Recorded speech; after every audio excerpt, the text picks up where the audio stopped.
Hi, welcome back to the Arsenal Fans Focus. What a week Arsenal's had.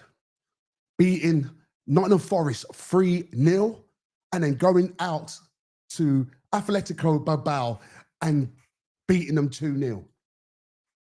It's been absolutely amazing two matches a week ago. Now, let's talk about the players. Zubimendi scoring 2 goals against Nottingham Forest. One absolute brilliant volley. The second, a great leaping header. And Victor Gyökeres, that clinical finish that he did against Nottingham Forest. Fantastic. Then we go to the Champions League where we played Atletico Bilbao. First half wasn't great. Second half, the manager made 2 substitutes. Gabriel Martinelli and Trossard both came on and scored and assist with each other. We've got depth. I mean, we've got depth that comes off the bench, which is absolutely fantastic. What Arsenal was looking for.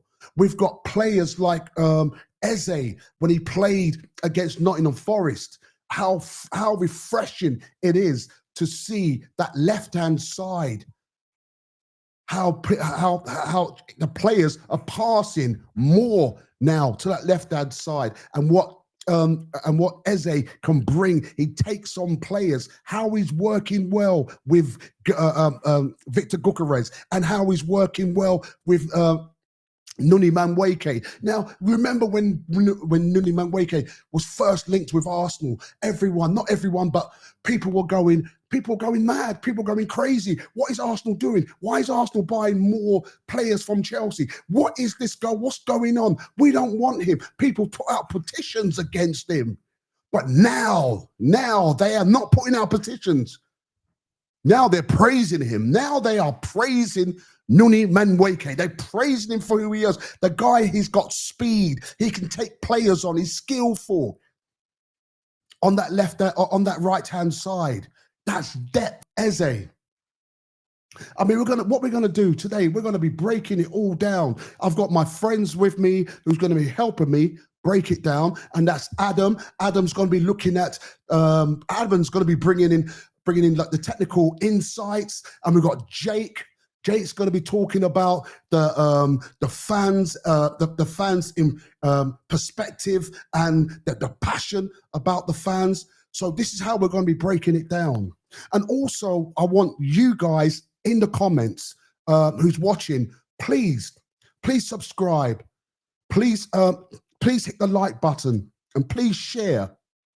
And also, when we're in the topics that we're talking about, what we're going to be breaking down, please let us know what you think. Tell us what you would want us to talk about on our next podcast. And on the next podcast, and you tell us, if you send in like your voice notes or your videos for a minute, for 1 minute, the best ones, we're going to air it out. We'll play it on our podcast. So for no further ado, I'm going to be bringing in my friends to help me break down what we saw against Nottingham Forest and against Atletico Bilbao. Thanks very much. How you doing, Adam? Very well, thanks, Pat. How are you? I'm doing really good, mate. Apart from that, how you doing, Jake? Yeah, all good, mate. All good. Thank you very much. Good week for the Arsenal. So yeah, happy. What did you think about the Nottingham Forest game? It was really good. I mean, as I say, this time last week, I had a little bit of a worry about what Forest would turn up. I think it was somewhere in between Nuno and kind of Ange's style, really. I think they try to keep it fairly tight, but once they did go behind, it opened up a little bit. And I think the thing with the Forest game was a little bit like the Leeds game. I never felt like once we took the lead, we were under any pressure. I mean, there was obviously the looped effort from Chris Woodard's side. They didn't offer too much. They had a couple of half chances, one early on, kind of Morgan Gibbs White, but it was so comfortable in it. And I think we're taking it for granted a little bit now how comfortable we are in the Premier League at times at home now. I mean, again, when you look at the two Prem results, 8-0 on aggregate over Leeds and Forest, and it felt that comfortable, to be honest. 3-0 felt about the right result. A lot of good performances. Again, the defence never looked like being breached really, and it was comfortable. And I think you forget sometimes that Forest, where they were last year, they started this season okay as well before the West Ham defeat, and for a team that finished just outside the Champions League places last year, we absolutely kind of put them to bed very early. And I think it was very comfortable, and it's nice with going to the Emirates. I don't think Sunday would be quite that comfortable, but it's good that we're going there and thinking we're dispatching teams almost by half time at the moment. Okay, tell me about what did you think about the opening goal with Zubimendi in 32 minutes?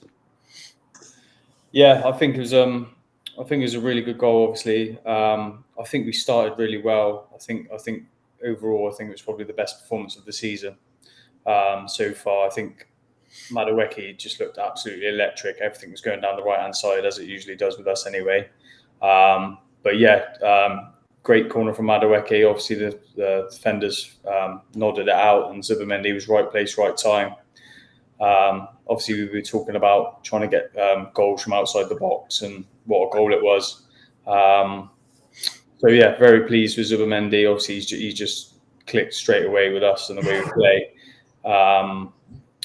What a strike! What an absolute strike it was. So, really good.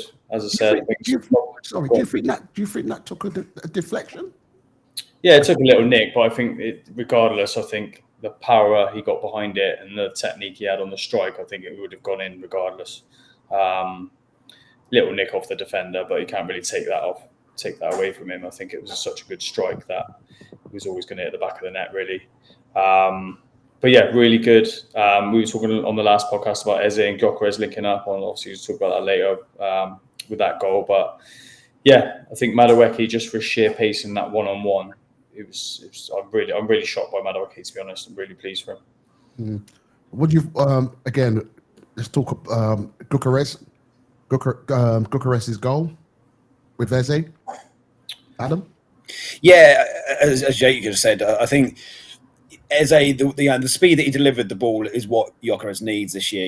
He's not a player that's going to get that involved. He reminds me a little bit of Haaland, and before people jump in the comments, I'm not saying he's as good as Haaland yet, but I'm saying he reminds me of Haaland, where he can drift out of a game for 15-20 minutes, but then he comes alive in the box. And that was a perfect example of what we were missing last year, where he makes runs. Even before he scored, he made a lot of good runs. But it was just, that's what we need. Someone's going to do those kind of 8-yard tap-ins. If he gets 20 of those this season, no one will complain. There's already a little bit of talk, isn't there, about he drifts in and out of games. But if that's what gets us over the line, and I think the ball from Eze shouldn't be underestimated. As you say, I think Martinelli has a tendency to slow things down a little bit at times, come back on himself, and that showed you when you deliver the ball quickly that Gyökeres will be in the right positions. And I thought overall we had some nice touches, a couple of really nice touches in the first half as well. And considering he's still kind of learning the game, I think every game he's playing, he's getting a little bit more used to the players around him. And I think it was probably his best performance of the season so far.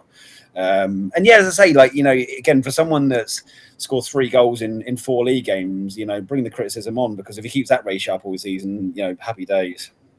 How are you guys feeling about the way the front? I'm just the front 3 right now. How they linking up?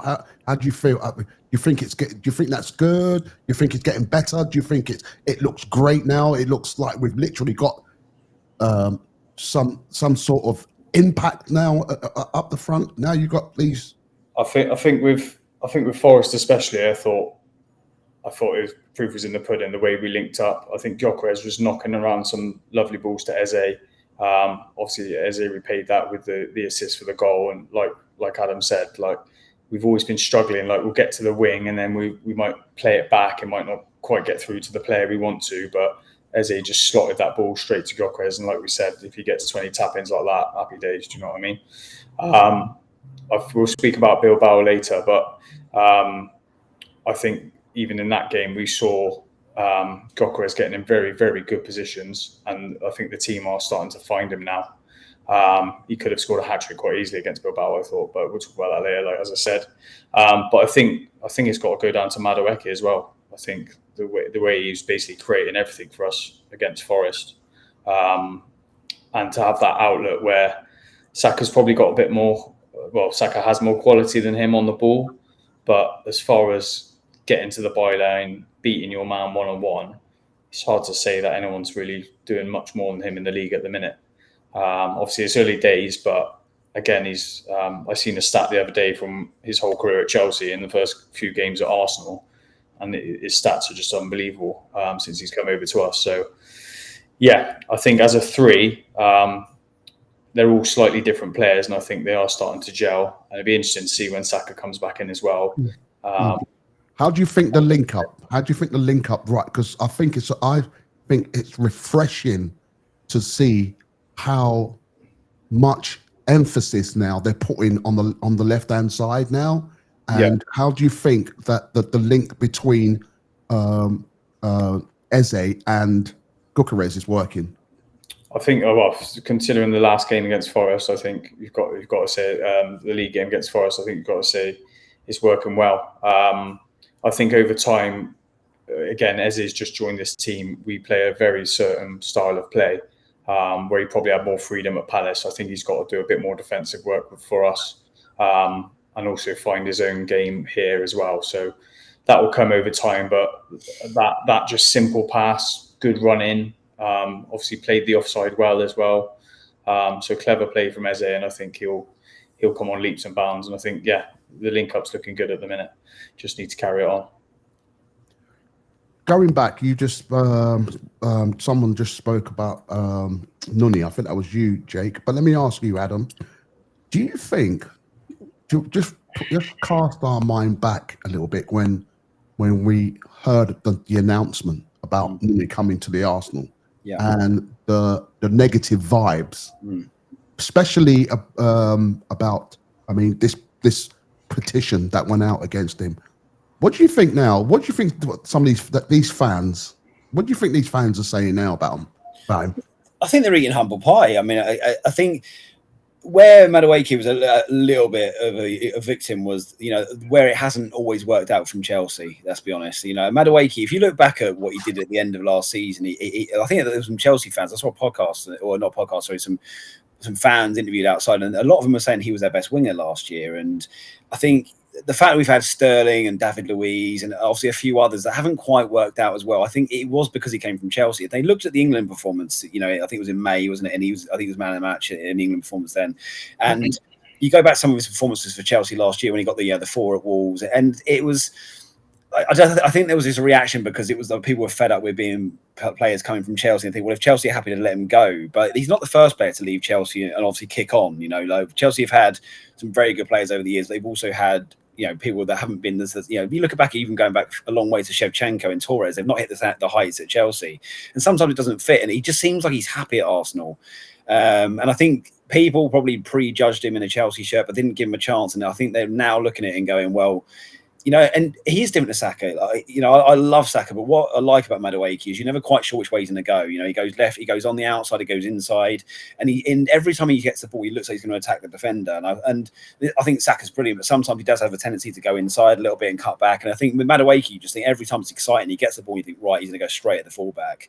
And just not only straight at the fullback, because when you watch him, he goes straight at the fullback, but he'll take him out obviously near to the corner flag and then dip his shoulders. And I can see him winning a lot of penalties this year because he does get that little touch just before the defender gets in a lot of the time, and he's been very close to being hauled down a couple of times. But I think just going back briefly as well on the the front three, I think the biggest compliment I can give the front three is that none of them were at the club last year, and it feels like I went to the game on Saturday, and it takes you a while to realise you're looking at Eze, Gyökeres, and Madueke, and you forget Jesus, they've all like new signings this summer, and it doesn't feel like that. It feels like they've been at a club for a long time, and the way they've settled in is testament. They've done right. There's still going to be bits of rustiness and bits where they're still learning, as Jake just said. Like Eze will come, he'll get better and better as he kind of learns the ropes and learns our style. But it does look quite fluid considering it's been 3 or 4 games, and for Eze only 2.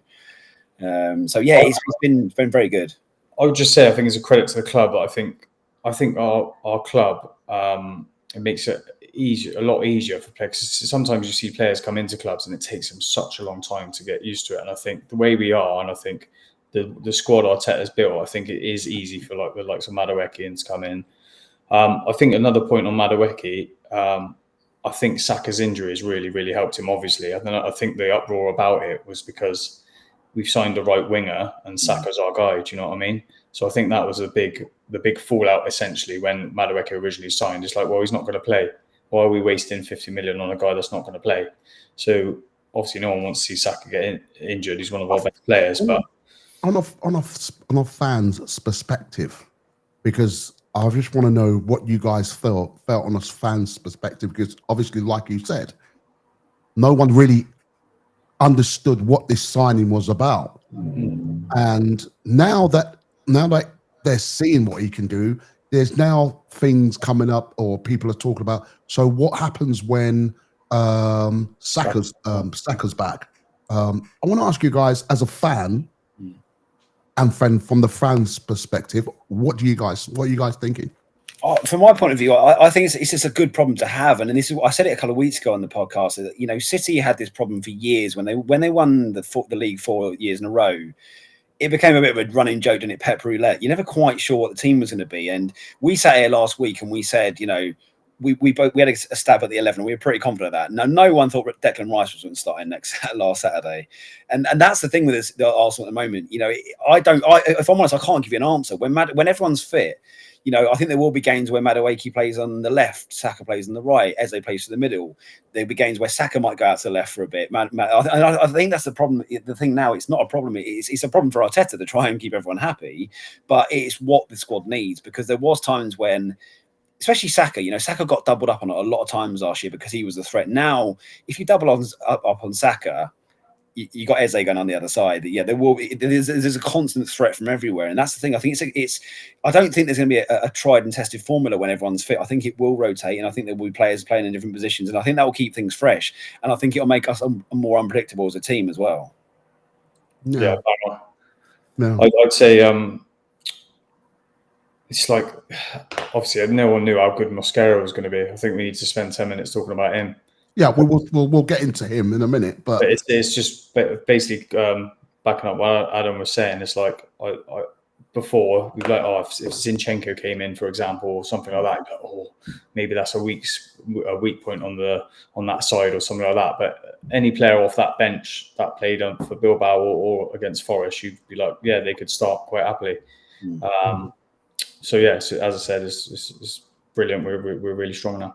In fact, just briefly, I think Arteta has to take some credit as well, because, as you said, Pat, there was petitions about Madueke. There was a lot of noise, and the easy option would have been to go like with the fans and go, look, they don't want Noni Madueke, and I'll go against it. And credit to Berta and Arteta, because Arteta obviously wanted him, Berta wanted him, and I think he's taken a lot of stick over the last couple of years, Arteta. But credit to him, because he held firm, knowing what he'd seen in Madueke. And again, the easy decision would have been to go away and appease the fans, and he didn't. And it's proven to be the right call.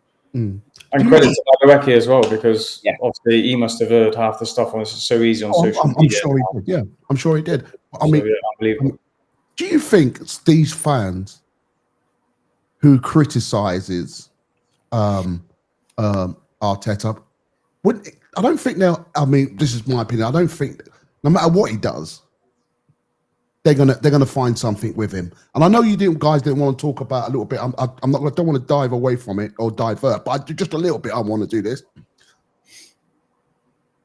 I want to know what you guys think about Talk Sport.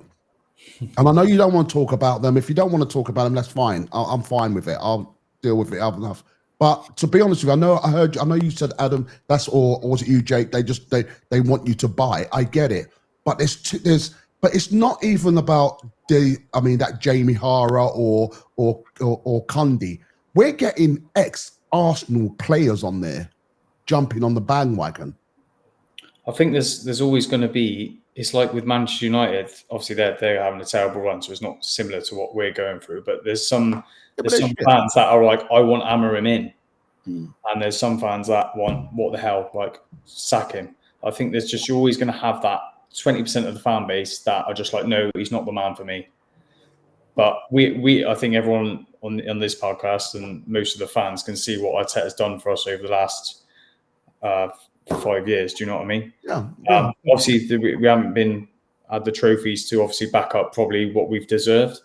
But I looked at our squad photo the other day, and I was like, that's probably the best squad we've had since we actually went on and won the Invincibles and etc. Do you know what I mean? I don't see any real weaknesses there. So what he's built, but yeah, you're always going to have those fans that don't probably see the bigger picture. Do you know? I mean, again, I'm not just talking about fans. I'm talking about these pundits. From my point of view, Pat, I think, Talk Sport over the years, if you look back at Talk Sport 10 years ago, it was all kind of very fan based, phone-ins and topical debates. I think now it has become, they've kind of joined that social media. They have 100% cycle of trying to wind fans up. Yeah. And with all due respect, Jamie O'Hara is an ex-Spurs player. He got released from Arsenal when he was young. Jason Cundy is ex-Chelsea. The fact we're being spoken about as much as we are is enough for me, because there was a lot of years where we were irrelevant to TalkSport and they wouldn't have taken that time up. And now when we're being spoken about every day, and they're trying to belittle some of the fans phoning in about the people that think we can win the Champions League, people that we think we can win the league, because I genuinely think they are worried about Arsenal. I think they don't want to admit it. Even the other day, when O'Hara came out and said Van der Ven and Romero the best centre-back partnership in Europe, he knows he's trying to get a reaction. You can see the little smile on his face. He knows that Arsenal, every kind of creditable pundit are saying Arsenal got the best defence in Europe at the moment. So him saying that is like, let's get a reaction, let's get some arguments going. So as I said, I take it with a pinch of salt, some of the stuff they say. Equally, I expect nothing less from O'Hara and Cundy. We get told that we're the most delusional fans. Do you know what I mean? Sorry. Everyone thinks that Arsenal fans are the most delusional. Listen, they hate us, and I love it. And that's why. What I don't understand, I'm going to move on very quickly with this. What I don't understand is some Arsenal fans, when they go, "Oh, you're the reason why Arsenal people hate us because you're delusional." Yeah, okay, mate, go and support Tottenham. That's just the way I see it. That's just the way I see it. Go on, support Tottenham. But I want to talk about Zubimendi's second goal with the header, and obviously again the assist. It came from it was Trossard that done the assist with the cross, right? Yeah, Trossard came straight on, didn't he? So similar to the other day with Martinelli, but Trossard came on, lovely first touch, dinked the ball over, and Zubimendi, right place, right time. I think he's going to get sort of like similar goals to what Partey did for us. You know what I mean? Goals outside the box. I didn't have a header on my bingo card. I'll be honest. I didn't have a Zubimendi header card. That was a surprise. I think he surprised himself with that. But I don't know, because I mean, if you look at some of his clippings on Facebook, he has scored some headers. Yeah, just surprised. I think it just surprises in the physicality of this league and the height he's at. Again, if someone said to me, "You're going to get some player to score a header," you're probably about 7th or 8th on the list for me. When you look at some of the mountains we had playing that day with Caliafori and Mosquera, Gabriel, he wouldn't have been my first pick to score a header on the day. But it's great if he's going to start pitching in with headers as well. Then he's more edge of the box rather than getting end the back post, I'd say. I think generally, he won't get many headers. Yeah.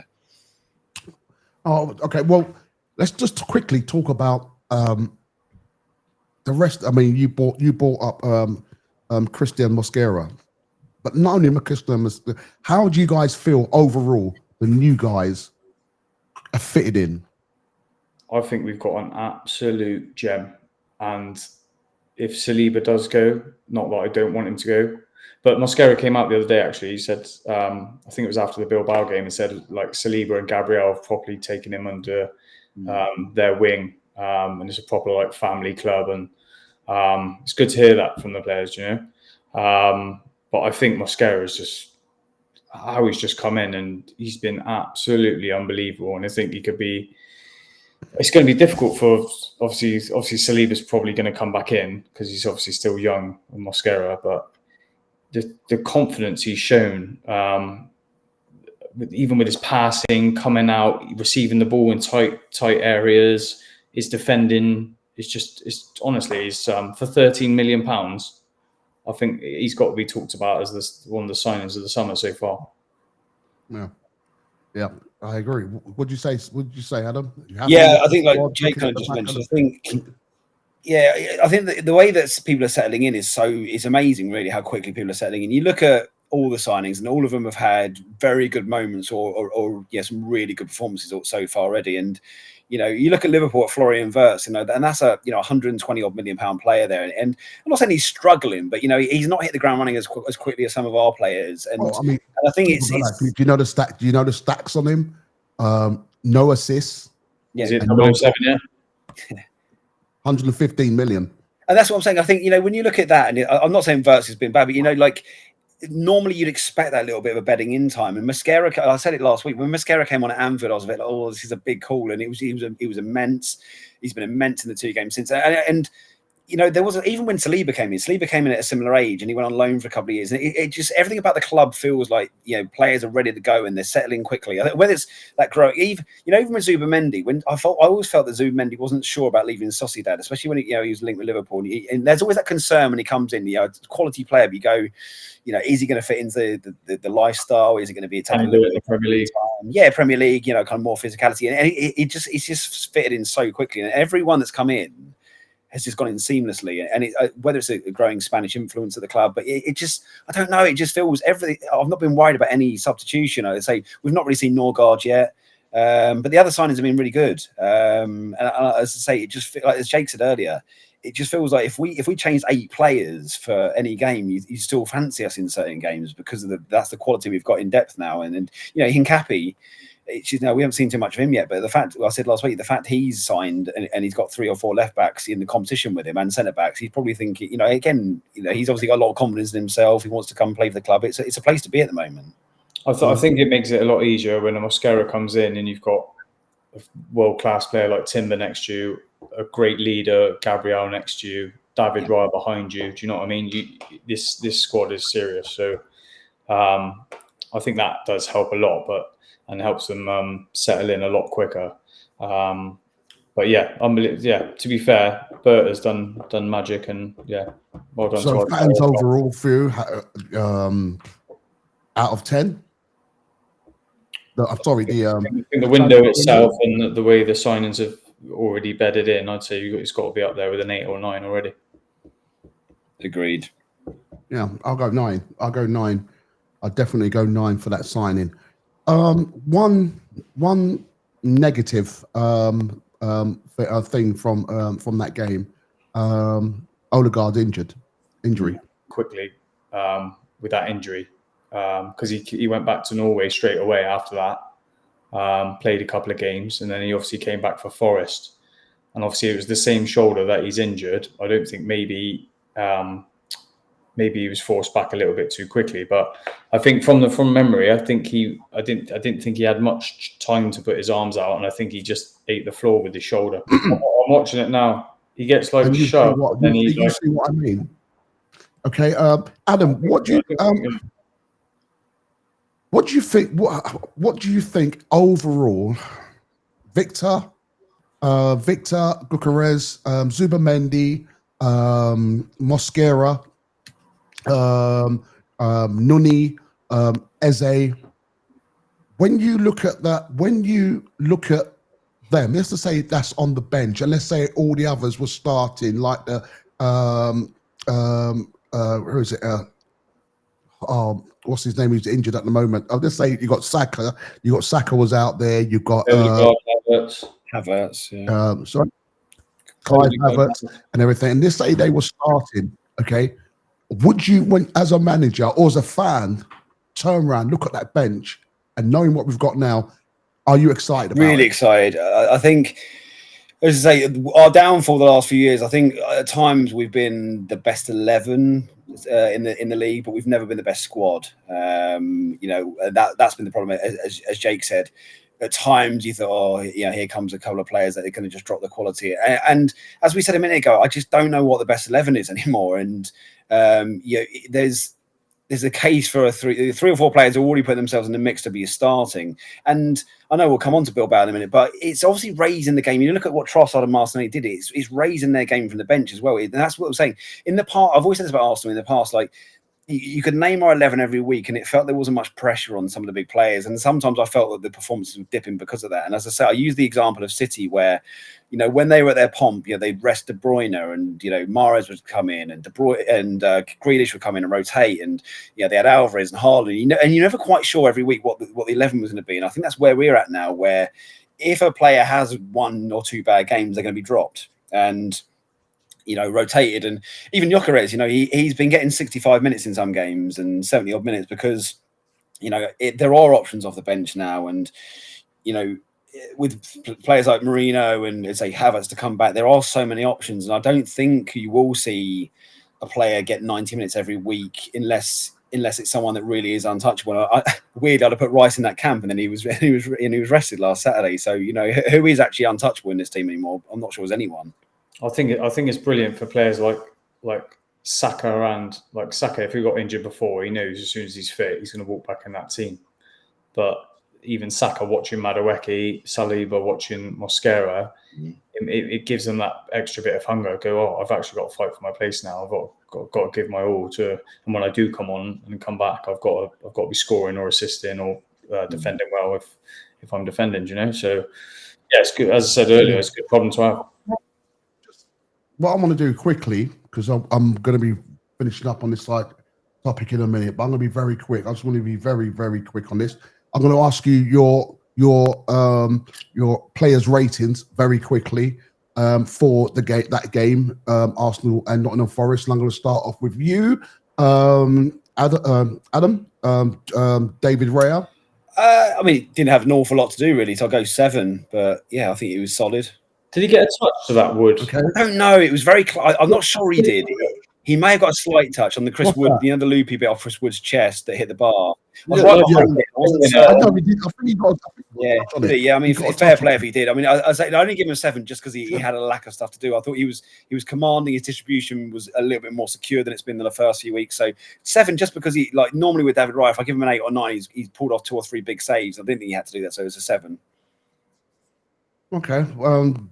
Very quick. Same. Exactly what Adam said. I'm happy with 7. Yeah, 7. All right. I think it was an 8 again. He's just, for me, just every week he's an 8. He never lets you down. He's just, solid at the back.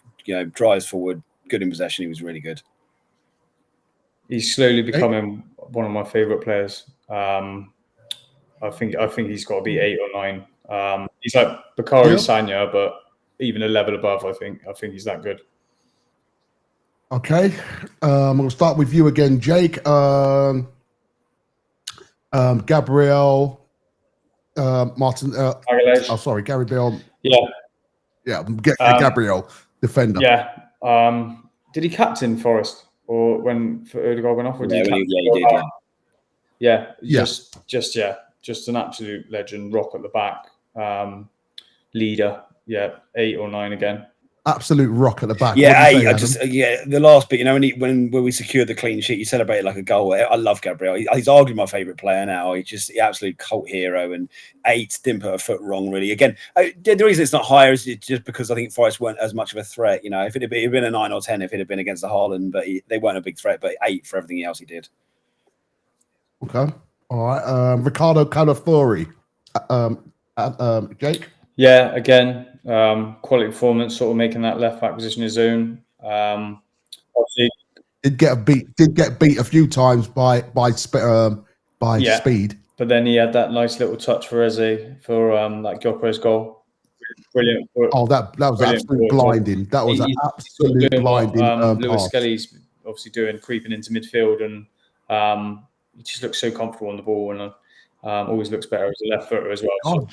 Talk about Lewis Skelly. It's like he's disappeared. I think it's good for him. I think it's good for him because he might have got everything a bit too early. I think not that obviously he deserved it on his performances, but I think as far as his development, it might be good for him to, Okay, Adam. I'm a 7 on Calafiori. Just as you said, Pat. I think a couple of times he got caught out of position slightly and got done a couple of times, but nothing too costly. I think Gabriel had to cover him, once or twice. But I think going forward he was great and generally he was solid. Just a couple of moments where I got a little bit edgy. We can't really say too much about Martin Odegaard. So very quickly, in what he the little parts that he played. He only came off in it was 5 about minutes, 10, didn't he? wasn't it? 10, 12 minutes, yeah. All right, so I don't think we should talk about that then. Martin Zubimendi. I mean, I think Adam. when you keep a clean sheet and you get no threat and you get 2 goals from defensive midfield, I'm not saying it's a 10, but it's a 9. I mean, again, I didn't see Zubimendi coming in and scoring goals this season. I wanted him to be the kind of one that ticks it over, and the fact that he gave us a brace, he was excellent. A lot of what he does doesn't go that noticed because he just keeps things ticking over and he gets a little foot in here and there. There's a close to a 10 you can get against probably a team that isn't one of your big rivals. So I'll go 9. Okay. Yeah, same again. It's like you said, like his little interceptions, like things that we don't really look at, but just winning the ball back for us and does the dirty work for us to let the other players express themselves. Okay. Everyone in the comment, do you agree with this rating? Let us know in the comments if you agree with this rating. Mikel Merino. Adam. You know what? I think Merino, I thought he was excellent. I don't think he's really got the credit from the game he deserved. I thought he had some lovely touches in there. I thought he was really good on Saturday. I'll give him an 8. For me, he's one of those ones that no one talks about unless he scores goals. Like, we spoke about him against Turkey, but I thought last week, for the criticism he got in midfield last year, I thought he was brilliant at times last week. And I think he's slowly becoming a very important part of this squad and doesn't really get the credit he deserves because he's not the kind of glamorous player in there, but I thought he was excellent. It's some of the subtle touches and the way he brings the ball down and gets the space for other players. I think that's the things, again, like Zubimendi goes unnoticed, but quality performance from Marino. So I'll give him a 7 or 8. Give him a 7. All right, Nunny. What do you guys give Nunny? I think from threat point of view, it was an 8. Again, he was absolutely brilliant. Like you said, I know, it wasn't a usual left back Forest, but I mean, God, he had him on toast. Every time he went past him, he could tell he was. And even when Nico Williams went out at the end, isn't that Morata, isn't it? Yeah. Morata, and Nico Williams, he had equal amount of problems. And this is a Forest team that, were very good defensively last year. And I think the only reason it wasn't higher than an 8 was because they didn't get an assist or goal out of it. I think it was not his own fault. There was chances being created, but from a threat point of view and an entertainment point of view, it was an 8 for me. Yeah, again, like Adam said, I think he did everything but get a goal or assist. But he was that first half, he just lit that right hand side up. So 8 or 9, I'd say. Okay, Victor Gyökeres. Coming into the game more and more, I'd say. I think obviously Bilbao was again a better performance. We'll speak about that in a minute. But yeah, he's doing what he's there to do, and that's put the ball in the back of the net. So 8 or 9 again. Can I quickly ask before you say something on him, Adam? Do you think? For me, it was a 7. He scored the goal. I'm still expecting more to come from Gyökeres. I think he was good, but I just think as time goes on, you will see more of the Sporting Lisbon Gyökeres where he kind of picks the ball up deeper and goes. I think there was times when he drifted out of it, but he scored a goal at home against a team and you'll get the win. So it was a 7 for me. It was a solid 7. Okay, all right. Now, Eze's first game, full game. Come up with an assist. Not just the assist. I thought some of the the touches. He's a little bit different to Madueke in the fact that Madueke will always drive at the fullback. There was a couple of times where he stopped the ball and the defender thought he had him, and then he drifts past him. He reminds me a little bit of Robert Pires in that sense. Robert Pires was probably the master of slow the ball down. The defender looks like he's got him, and then he just pulls away from him. And as they did a couple of times on the touchline, where I thought, how's he got past him? And he's got 5 yards already. Doesn't feel he's even sprinting at that point. And as I say, it was somewhere between a 7 or 8 for me, especially with the assist. He's a breath of fresh air, and considering it's 2 games in and it was his home debut. Fantastic, and I think we're going to see a lot more of Eze doing that this year. And as I say, the longer the relationship with Gyökeres goes, the better it will get. With Eze, I just think Madueke probably took the spotlight away from him a little bit on that Forest game. But I think, like Adam said, some of the touches he had, and the way he glides past these players, he stands them up, and then then he's gone. I think it was a solid performance, to be fair. me. Okay, cool. Right, that's all about the Premier League with the Forest game, guys. And look, we want everyone to let us know how they feel, what we've just spoke about. Do you agree with what we just spoke about? Tell us about your feelings. Give us your favorite moments about the game with the Nottingham Forest game.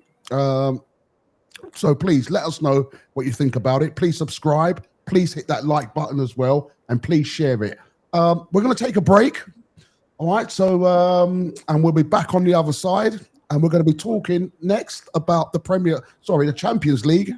And because Arsenal's had an absolute brilliant week and 2 wins, Premier League and Champions League. And so we'll see you on the other side. Okay. Welcome back to now the second half. We're going to be talking about the Champions League again. Once again, a 2-0 win away to Atletico Bilbao. Can't even say that name properly, but there you go.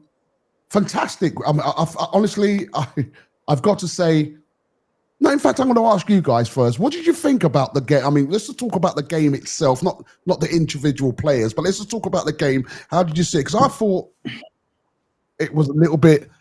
They had Arsenal for the first 20, 25 minutes. What do you reckon? Or am I wrong? I think it was very similar to the Liverpool game in a way. I think we were still in control. Liverpool had those chances similar to Bilbao at the start, but I think we were never not in control.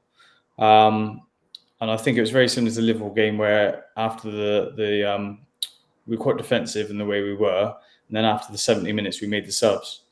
But yeah, I was impressed. This first obviously big game away in the Champions League. A lot of players, like the front three. That was Madueke's first game in the Champions League, Eze's first game in the Champions League. So I think we've got to remember stuff like that as well. But yeah, I was very impressed with the performance. And I think we do look I think we're just better suited to Europe. I think we said that last year, but I think we are more suited to Europe the way we play. That's what I was going to. I was going to ask that. How do you compare to both the league and the Premier League? Sorry, the Premier League and the Champions League. Adam, what I think historically, Champions League away games, wherever you go, have always been difficult. You know, I think sometimes in the Premier, you look at away games at the bottom half and you think we should win this fairly comfortably. You can go to tricky places abroad and you're never quite sure. I think some of the results have shown that. You know, you look at even earlier Leverkusen drawing Copenhagen, and a lot of those big teams that go away, they don't always get the results you expect them to get. And I think people underestimate how difficult it is to go away in Europe. And I think, as Jake says, the way we're set up and the way we play is kind of quite a continental style of football now, and you can see some of the results we're getting away from home in the Champions League and the way we're playing. It was a very controlled performance, and I think, you know, people looked at the United result, which was a very good result when United won in Bilbao last year, and almost forgot how good a side Bilbao are. You know, they finished top 4 in the Spanish league last year. That's no easy feat, and to go there and win their 2-0, I think is not getting spoken about enough at the moment. As I say, when you look at other teams in Europe this week who are not winning those away games, that probably teams that are weaker than Bilbao, and it's not easy. And I think that's the thing. It's like, that was a potential banana skin. You lose that one, and you're thinking, oh God, we got, you know, Munich and Inter Milan to come up, and then it's suddenly the top 8 becomes a little bit sketchy. You win that game away, and then suddenly there's a bit of breathing space. And I think that's it. I think it feels very controlled, and I think sometimes the criticism of the Premier League performances at places like Anfield and Old Trafford is because people aren't used to seeing that in the Premier League. But it was kind of a European style performance, as Jake said. It was a very similar style, and it works in Europe, and that's why I think we'll go a long way in the Champions League, and then we won't lose many games because people don't know how to set up against us, and Bilbao really struggled with us to try and break us down. Would you, from a fan's perspective, I think as well, the crowd were right up for it, and I haven't really seen Bilbao Stadium before, or really concentrated on, because I've only seen obviously like Man United play there and stuff like that. But that, as Adam said, it could have been quite an easy banana skin just with the way the crowd was. But we, again, just a very, very professional performance from us.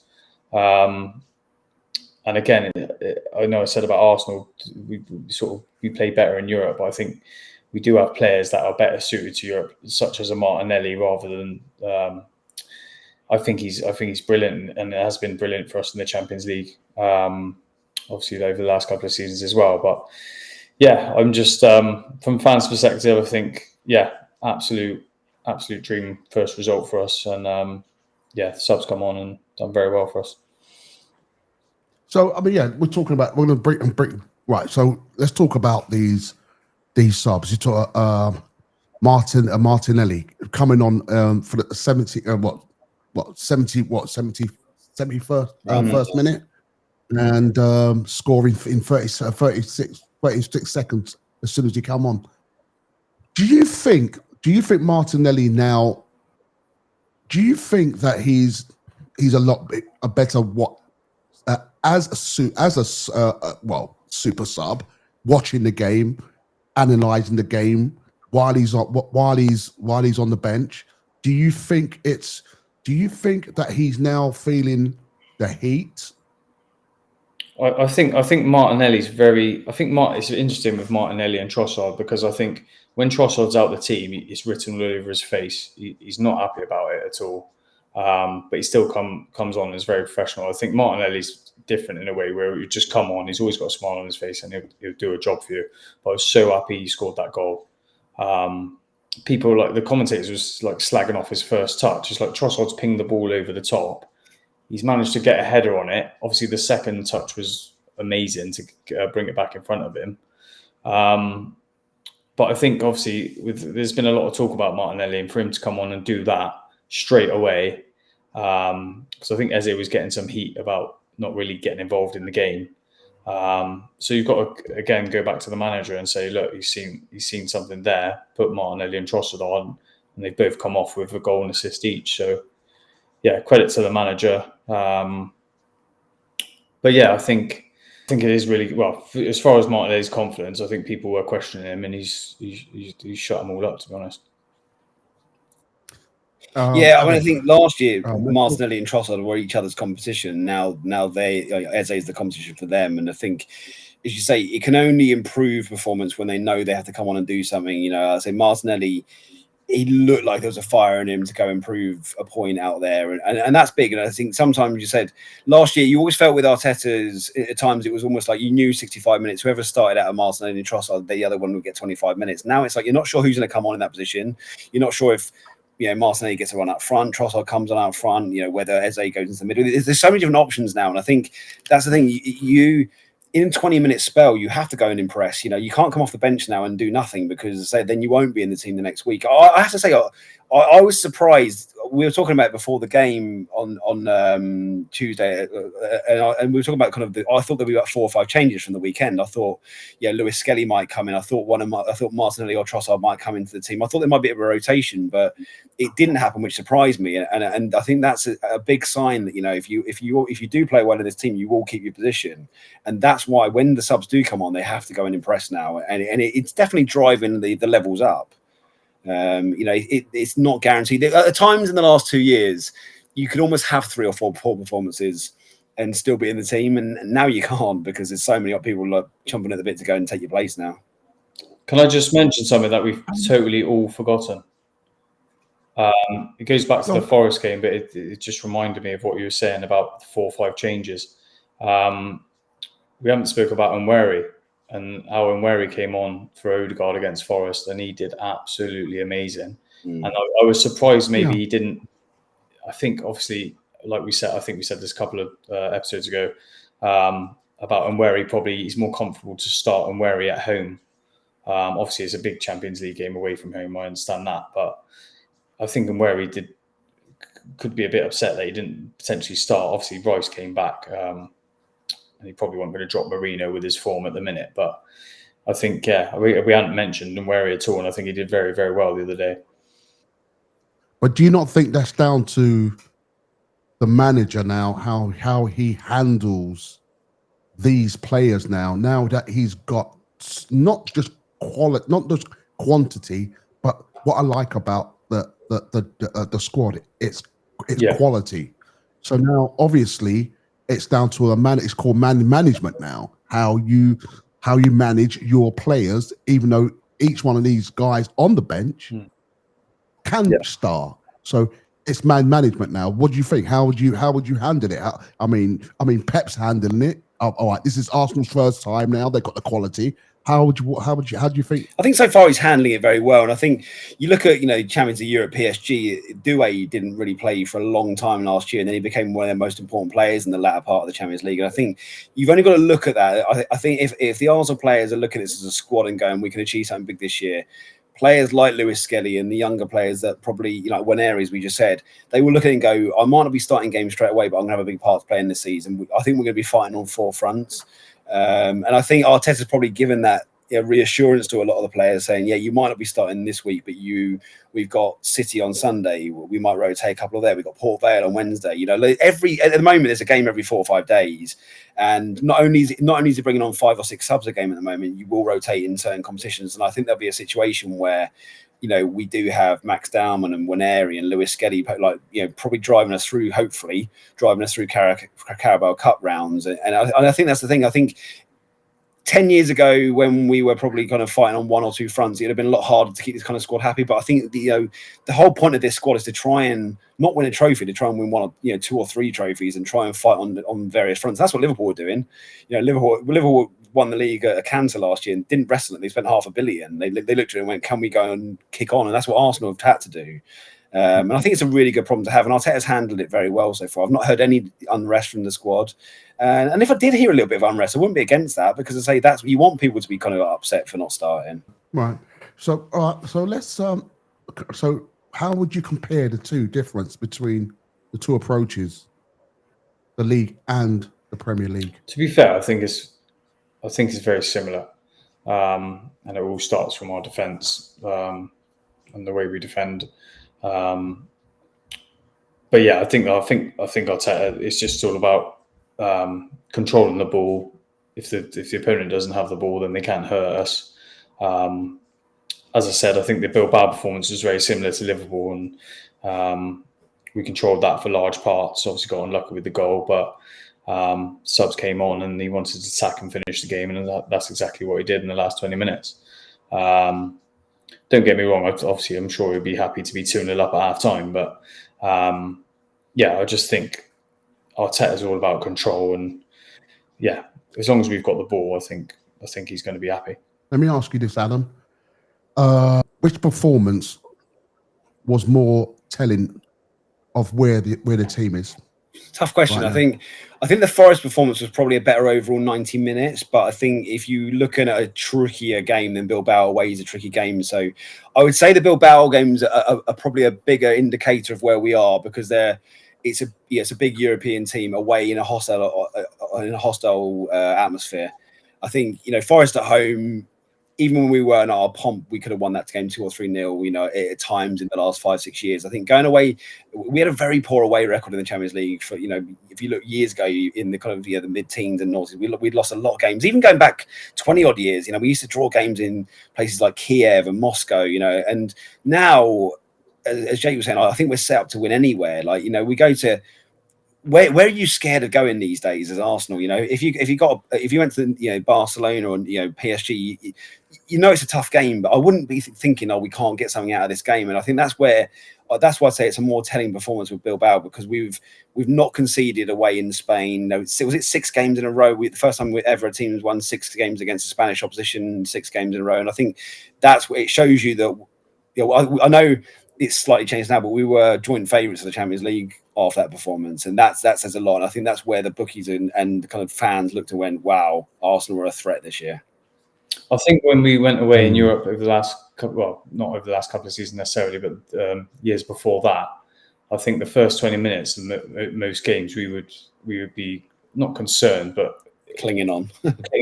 Yeah, and I thought the first half an hour against Bilbao, we weren't in trouble really. I think we were in control.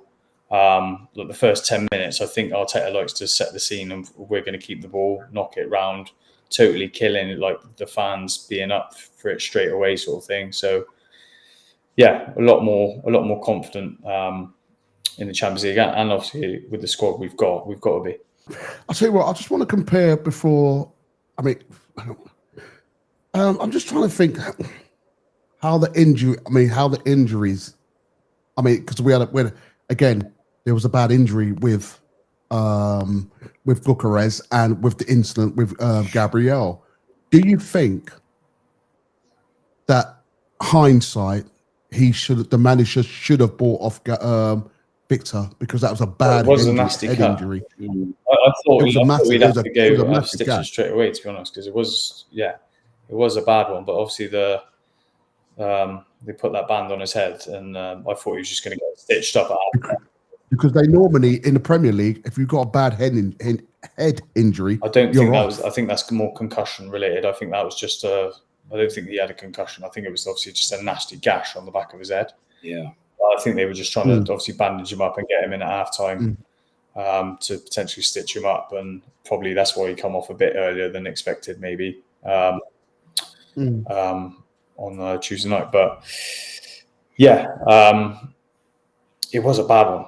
I think that was a bit of lack of communication between both of them. But yeah, it did look like a proper nasty gash on the back. I thought he would have had to come off straight away, to be honest. I thought, I honestly thought that he had to come off. That was a huge gash. He must have a bullet of a head. I think do you know what I think he's going to be really upset about? Because he probably gets a haircut twice a week. I think they ain't going to be able to do the fade on the back of his head properly. Because see him on. I wonder if he'd be strapped up on Sunday. You think he'll play Sunday? 100%. Yeah, I think he will. I think I actually think this is the perfect test for Gyökeres on Sunday. You know, we've seen the away performances at big grounds, but this is the first time we've had a big Premier League team coming to us. You know, no disrespect to Forest and Leeds. This is the first time he's had a home game against one of our rivals. You are disrespecting. Sorry, Forest and Leeds fans, to be watching this. But no, again, I think. Yeah, big clubs. Not belittling them. Love both of them. But no, I think City coming on Sunday. This is where, you know, you may have one chance, and you may have to score that goal. And I think this is what we've brought him for, to kind of turn the tide in these big games. You know, you look at, you know, 2 years ago when we drew 0-0 at City, and that ultimately cost us the title, really. And that's the kind of game where you go, well, if Gyökeres comes and he nicks that 1-0, if he nicks a goal and we win it 1-0, that could be the big difference. So yeah, I think he will start, and it's a big test for him. The massive fear for me is Donnarumma. Yeah. Okay, cool. Well, I just want to quickly, before I round it up, I just want to give the statistics on the Arsenal Forest game. I mean, Arsenal had 55% of the possession. I'm surprised Nottingham Forest had 45. I didn't think it was that close. No, it didn't feel that close. So I don't think it was that. I didn't think it was Madueke had 55% possession himself. Yeah. Arsenal has 16 shots to Forest's 3. Yeah. 5 shots on target to Forest's 1. 8 corners. 8 corners? Yeah, we had a real influx of them early on. Yeah. Well, Forest had 3. 1 save for Arsenal. 2 saves for Forest, and 1 yellow card. Who was that yellow card? Zubimendi. Arsenal got 1 yellow card. Who was that? Calafiori. Of course. I think it was for Arsenal. 1 yellow card. I'm trying to think it was. Yeah, Arsenal had 1 yellow card. I can't remember who that was. Here we go. I remember. Calafiori. It was Calafiori. Yeah. It was Calafiori. Okay. I think it was a shirt pull actually when he got beaten. Actually, I think you remember it rightly now. Good yellow. Well, I was going to ask everyone in the chat. Let me know who the person had, who was the Arsenal player that had the yellow card. But I've just been told, but they might be wrong. So let us know in the comments. Okay, right. I'm going to quickly finish off with the European stats, and Arsenal had really 11 shots. Right, Arsenal had 11 shots. How many do you think? Atletico 8. had? 6. Wow. 11.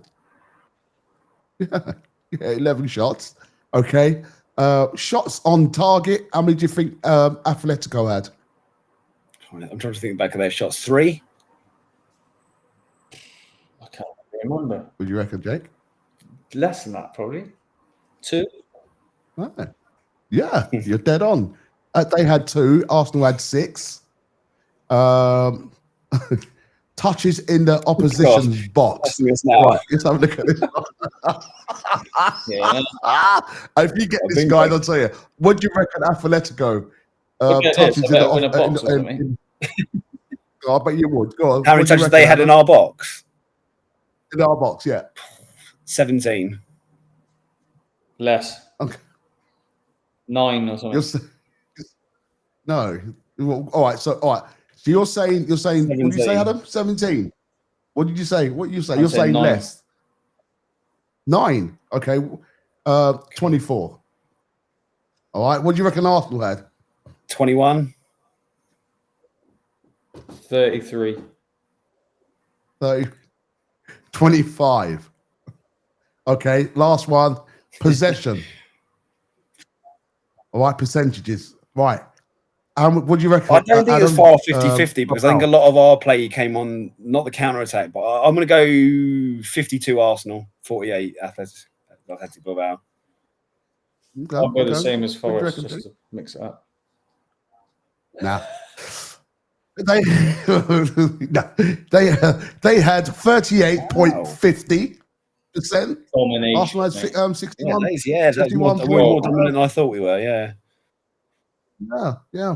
Right, guys. The Manchester City game. Yeah, I mean, obviously it's a big game, and I think City have prepared pretty. They've just scored against Napoli as well. I think, but I think they prepared very well against United. But as I said last week, I fancy anyone at home, and I still think United, although they lost 3-0, they had some chances. They did have some chances, and Donnarumma played well, and and Mbeumo could have had 2 or 3 on another day. I do think we'll get through them, and I do think we'll win. It won't be. Don't get me wrong. I'm not expecting a Leeds or Forest performance. I'll be surprised. I know we won them beat them 5-1 last year. I'd be surprised if we won it by 3 goals, but I do think we'll win. I'm surprised they didn't kicked off about playing on a Thursday, and but I've just seen Napoli got a man sent off after 20 minutes, so it might be a bit of an easier game for them.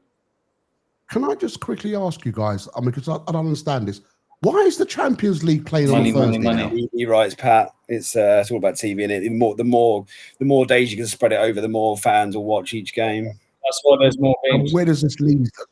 So where does this leave the other trophies? Well, the Europa League's kind of like the Europa League. I think is next week, isn't it? So they're trying to kind of do alternate weeks at times now. I don't agree with it. I think Champions League's always historically been Tuesday, Wednesday. I mean, again.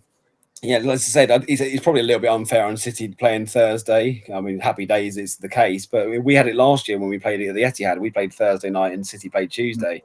It's you get us into the realms of ridiculousness when you're doing a competition over 3 days. But equally, money talks, and that's where the big money is at the Champions League. So they will go for whatever the peak fan audience is going to be that way. I don't like it. We played League Cup last week, and now. Obviously, we're going to play League Cup next week. It's just like, what's going on? What I always felt was also very fishy was how many big games there was in the Champions League this week. Like it's all going to be randomly drawn. You look at it and think, Jesus, like we played a top Spanish team. City got Napoli, Bayern Munich, Chelsea. Every Liverpool, Atletico, Barca. Madrid. You look at it and you think like Sporting Lisbon are playing like kind of one of the minnows, and it's like. Yeah, is it randomly drawn, or is it to get everyone's interest in the Champions League going again? That's it for this week's episode. Absolute brilliant 2 matches. Winning against Nottingham Forest, the win against Atletico. Now we're going to be turning our attention to the game against Manchester City. Does Arsenal have the depth? Does Arsenal have the squad to beat Manchester City? Does Arsenal have the depth, the squad to go on and beat Liverpool to the title? Let us know what you think in the comments. Also, I just want to thank Adam and Jake for their insights and thank you, the audience, for participating. Also, please like, subscribe, and hit that notification button until next time. So let's just keep it up, keep supporting our team. and see you on the next one.